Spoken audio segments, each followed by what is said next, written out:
Don't sell your home without watching this video first. There's a misconception out there that if your home hasn't sold in the first week and has been sitting for a couple months, that there's something wrong with the house. But that is often not the case. Sometimes it's just things that your realtor should have done before the listing hit the market in order to get it sold. Selling a home now is way more than just putting a sign in the front yard and having a few connections in the city of people that are buying. It's all about preparation and marketing.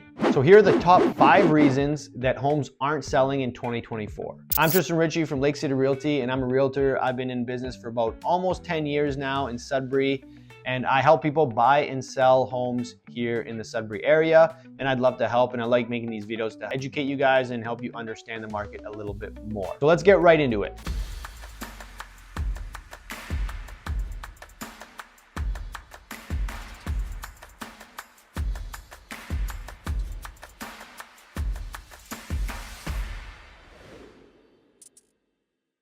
Number 1 is not preparing the home for sale. The old school way was barely taking photos and putting it on MLS right away. And that's it, right? Just sign, MLS, boom, that's it.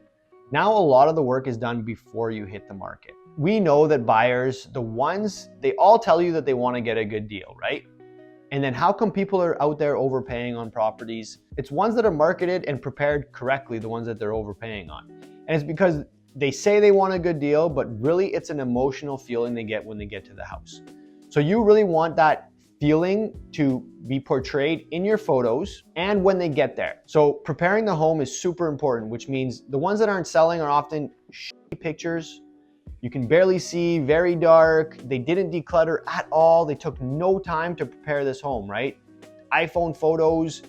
But to avoid that, you do staging, you get extra lighting, then you take professional photos, a professional video, and you put it online, right? So those are, getting that house prepared is super, super important. All the best deals are the ones that have pictures online that aren't staged and aren't prepared. So if you want a deal, let me know. That's the ones I'm looking for. This kind of plays into the next point. Another reason that houses aren't selling is agents are saying they're doing marketing, but are they really doing marketing? So what does that even mean? Once you have the professional photos, the professional video, all of that stuff done, you got to make sure people see it. Just go on Realtor's social media and just go look at their views. Like, why would you pay $1,500 for a listing video that 10, 15 people see? That's not going to get you anywhere.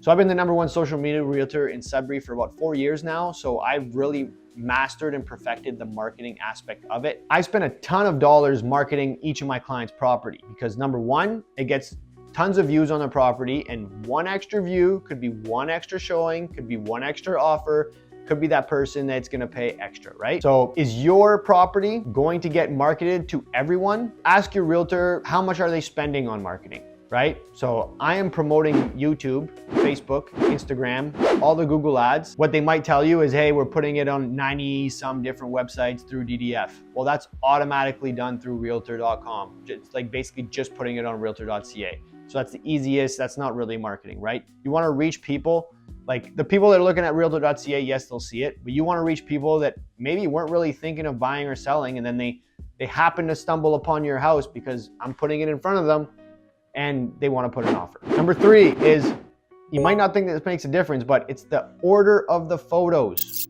When you're listing it, again, you want people to fall in love. That first photo is so, so important.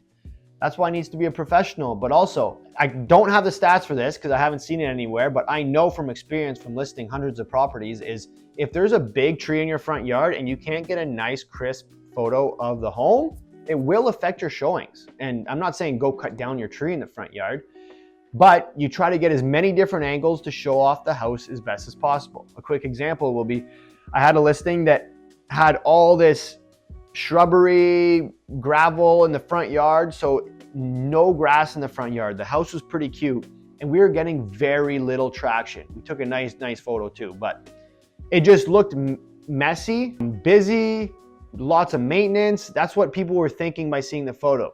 So I noticed this right away. We edited fake grass onto the listing. I wrote on it, so I wasn't lying to people. I said, this is not real grass, but this is what it could look like, right? So I'm not lying. And right away, we got way more showings.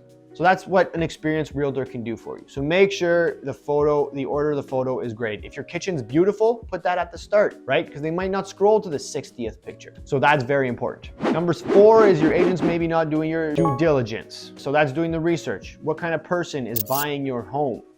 And that's how you know who to reach out to. So being a really active agent in Sudbury, I know all the other active agents in certain areas. So I'm reaching out to them directly because all the active ones are busy. They're out showing. They're not necessarily seeing the listing right away. So you want to make sure it pops up. So you send them a personalized text, and only experienced agent have all the other agents' phone numbers. So when I get a new listing, I know who's active in that area, often areas that I'm active in. So I'm sending them a text, hey, they feel special. Hey, here's a listing. Do you have buyers for this, right? It's just a quick text, makes them feel good. A lot of times if a house isn't selling, it's because there's not enough marketing and there's not enough networking in those areas, in those price points. Number 5, I know this is not one that's fun to talk about, but it is pricing a home correctly. It is difficult for a newer agent because they haven't seen enough listings.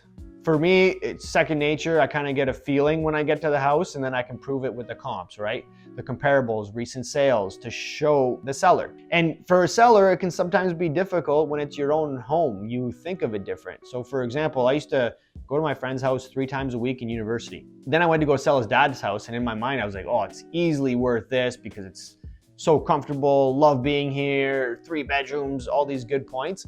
And then I go to do a listing presentation and I'm evaluating what other buyers are gonna look at, right? I'm not just there hanging out, having a beer with my buddy. And I'm like, the basement's fully unfinished. We love that, but people are gonna see that as a negative. Oh, the cabinets are super old. I didn't really notice because I didn't care, right? I just felt comfortable at this home. When you move all the furniture around, oh, it's older hardwood, there's linoleum. So I'm like, oh man, this is how people that are selling their home feel when I'm coming in and giving them a price. Especially right now, pricing it correctly is very important.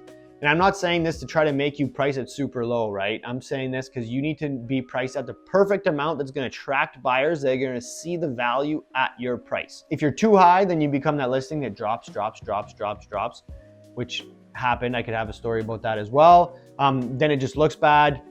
If you're too low, like I was saying for cash offers, sometimes people price too low to get multiple offers. You don't quite end up at your max value.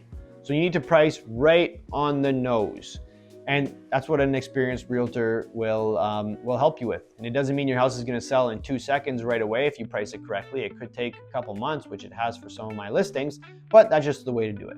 So if you have any questions, again, I buy and sell in Sudbury. Love talking about this stuff, passionate. So if you have any questions, again, feel free to reach out and I will see you in the next video.